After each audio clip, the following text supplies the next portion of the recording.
Greetings, scum. Jen Nila here. This is a transmission I've been looking forward to, because I've spent a long time pondering what I want to say. You could say that I had a eureka moment recently about the story of Jedi Fallen Order. Something about a certain character seemed familiar to me. Who did they remind me of? Let me put it this way. We know the story of The Last Jedi front to back by now. It needs no further exposition.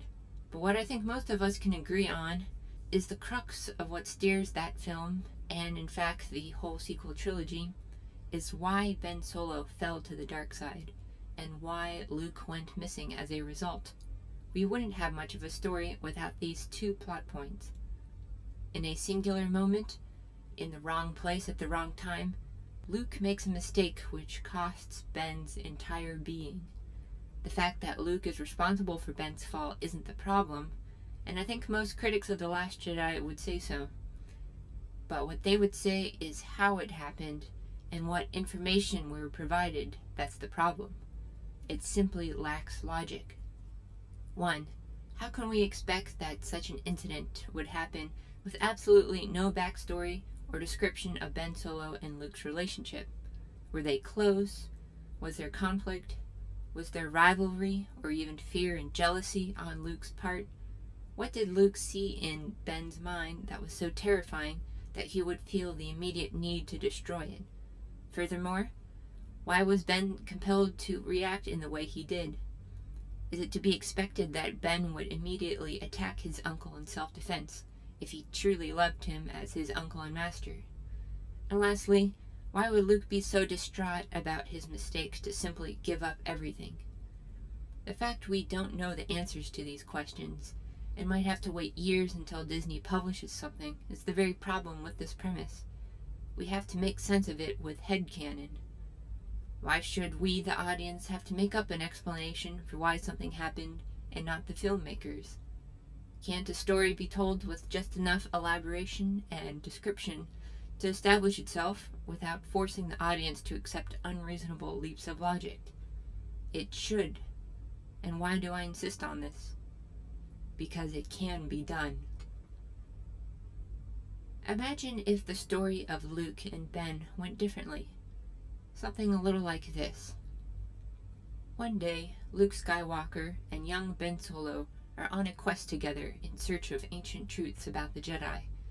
They arrive on a planet which they suspect is no longer inhabited when they find a secret fortress of Imperial origin and the true origins of the First Order.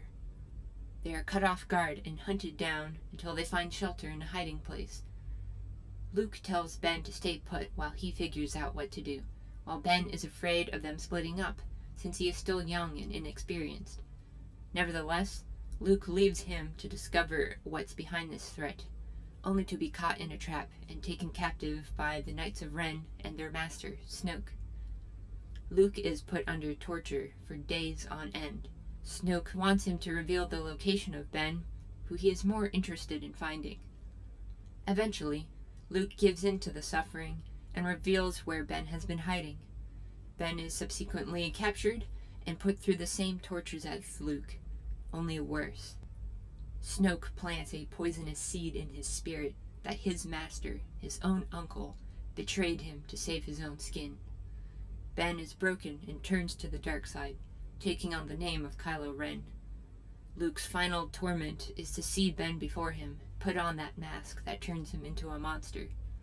The very horror Luke had struggled so hard to keep from coming true had now become a reality. Luke's death would have been right there, but in a fit of despair and hatred, he wields the dark side to break from his bondage, killing everyone in his scope except for Kylo.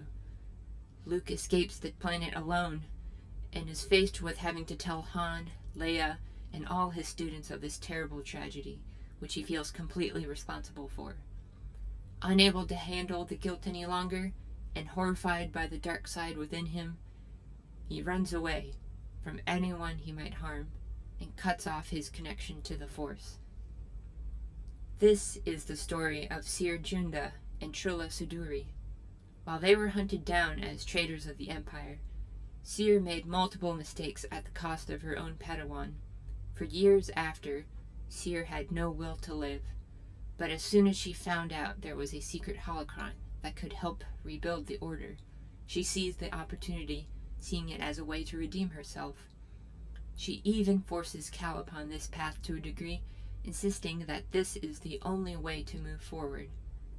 It's only through Cal's experiences on his quest for the holocron that inform him of the consequences of such grandiose thinking.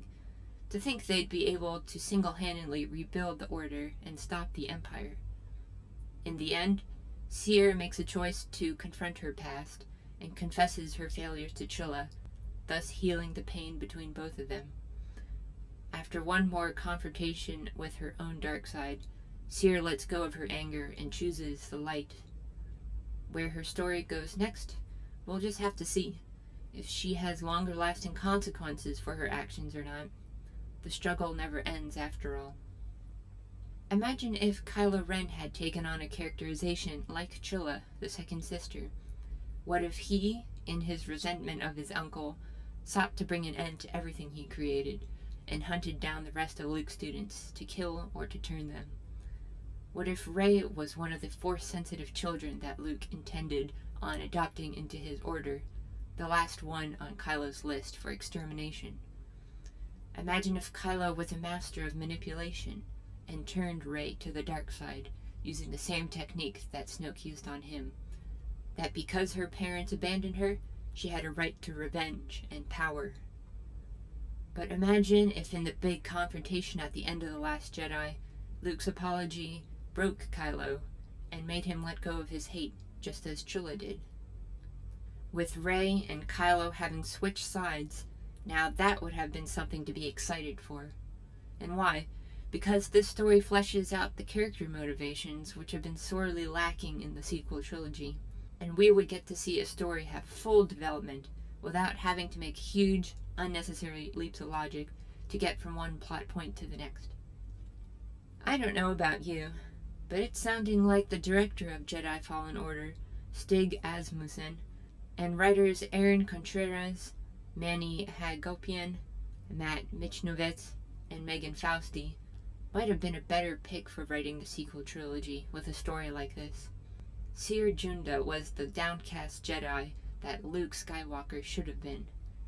We wouldn't have had to twist his established character to make it work, because while he is powerful, he is not all-powerful or impervious to suffering.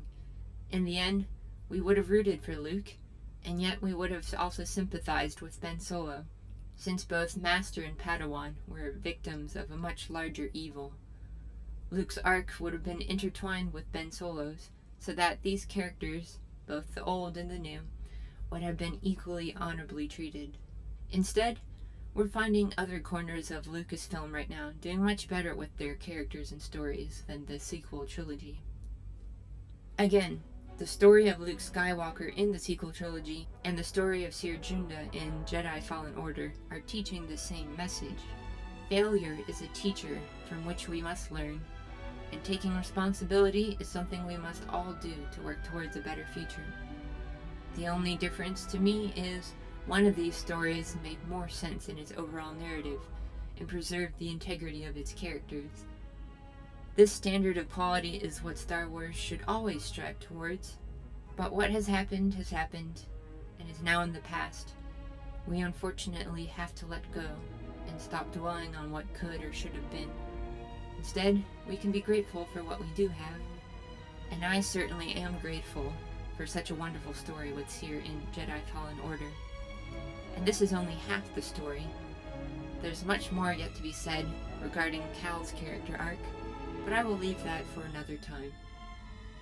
I know some of you out there may disagree with my reimagining an alternative plot to the sequel trilogy, especially if such a story still doesn't work for you. But I'm just theorizing and speculating, and you've got your right to have different ideas than me. You may have wanted the whole trilogy to start over from scratch, with Luke never failing Ben Solo, but that's up to you, each to his own. Still, I personally think this would have been a thoughtful, profound place to take the sequel trilogy, one of many options. Jennila signing out. Until next time, remember, no matter who you are or where you came from, you're always scum.